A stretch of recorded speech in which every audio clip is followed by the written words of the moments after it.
practicing diabetologist from Jabalpur, Madhya Pradesh. I'm here to tell you about something about the glycemic index of Indian cuisine. We all know that glycemic index is basically the function of the carbohydrate quality, the amount of glycemic excursion after a food which is compared to the glycemic excursion of the glucose. Indians traditionally eat a rich glycemic index diet. The amount of calories derived from the carbohydrate is around 64% across the whole breadth and width of the nation. As we eat a very high glycemic index and glycemic load diet, it is also associated with various adverse cardiometabolic risk factors, namely the increasing amount of systemic inflammation, oxidative stress, dyslipidemia, high triglyceride level, and worsening of the atherosclerotic status. In various studies, it has been proved that both glycemic index and glycemic load are associated with increasing amount of coronary heart disease. In fact, the risk ratio is around 1.44 for 65 grams increase of the glycemic load from the baseline and 1.24 from the for glycemic index for each 10 unit increase from the baseline. Food containing or having glycemic index of more than 50 are associated with adverse CHD profile. Now, if we want to change the glycemic index of the Indian cuisine, there are certain rules. We know from the behavioral studies that it is very difficult to reduce or change the texture of the food, appearance of the food, because people do not accept any change in the texture, taste or the appearance of the food. Similarly, if we dissect or analyze the Indian diet, it is seen that high amount of cereals, they constitute mainly the Indian cuisine.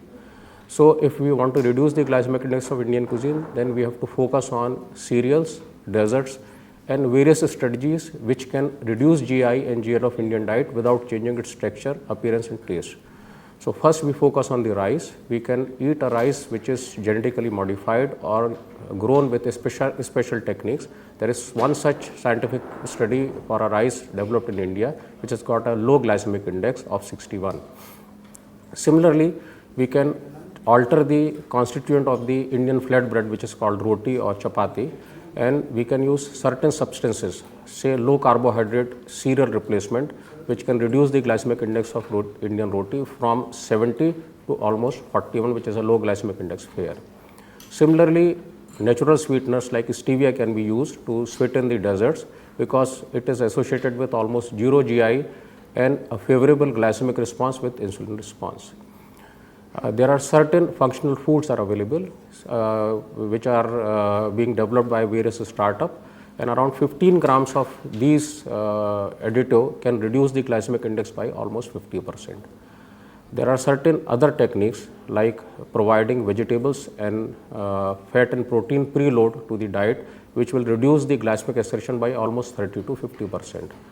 We can also manipulate the effect of one meal on the another meal, which is called the second meal effect. If we eat a low glycemic index meal, say around 50 units of glycemic index, then even after 4 hours we take a meal which is having high glycemic index. The first meal, the low glycemic index meal, can reduce the glycemic index of the next meal, which is called the second meal effect.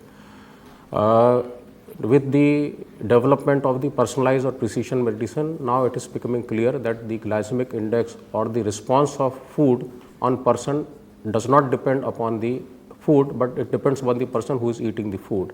So, now there are various experiments confirming the role of precision medicine. We have to collect the large amount of data from a sample of society, the genetic data, continuous glucose monitoring report, anthropometric measurements and fecal microbiome analysis, and through which we can generate algorithm which can predict the glycemic response of particular food by a particular person. And you may be surprised to know that a good food for one person may be the bad food for another person, and bad food for one person may be the good food for another person.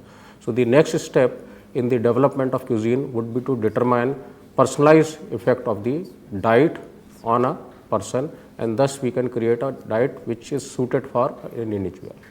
Thank you very much.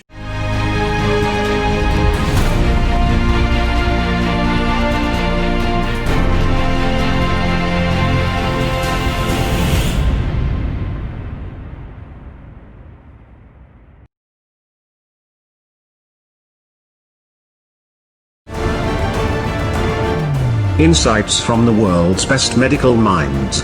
You are watching therightdoctors.com.